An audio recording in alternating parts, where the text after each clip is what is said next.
إلهي ويقول الدريب الرقي ما أنت بالمر ورياه حلو ولا المنوضة خير عافمال الحمد لله بس قاعد ما القبطة ها ده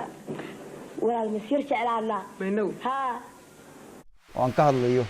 waxa weeye warar ka soo yeedhaya magaalada Xamar oo sheegaya in magaalada Buuhoodle lagu qaban doono shir lagaga horjeedo ama lagu burburinayo ummadda reer Khaatuum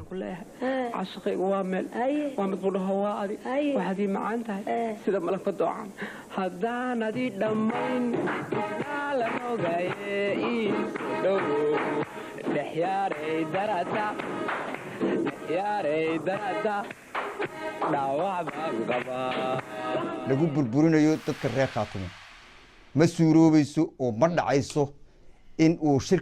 kooxeedka ah kooxda mayalka adag ay wado gacanta ku hayso ama ay sheeganayso ama ay kaga shirayso marba meel in aanu ka dhici doonin magaalada Buuhoodle yaanu cadeynayna وكذي هذا دافعي ساي روح هذا صوني قمري هذا وقوري هاي جوار هذا الكاغا جيري ابو ويه وكادي جوابتيدا نهو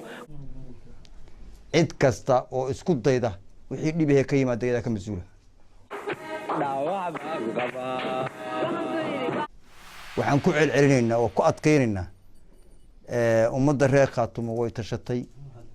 talooyin bay wadataa ayar dabab sidee اي دقصدي ما حسسها رجل xoog weyn tahay مايا ولا ديريا وكذي هذا دافعي دافعي ساي روح هذا صوني قمري هذا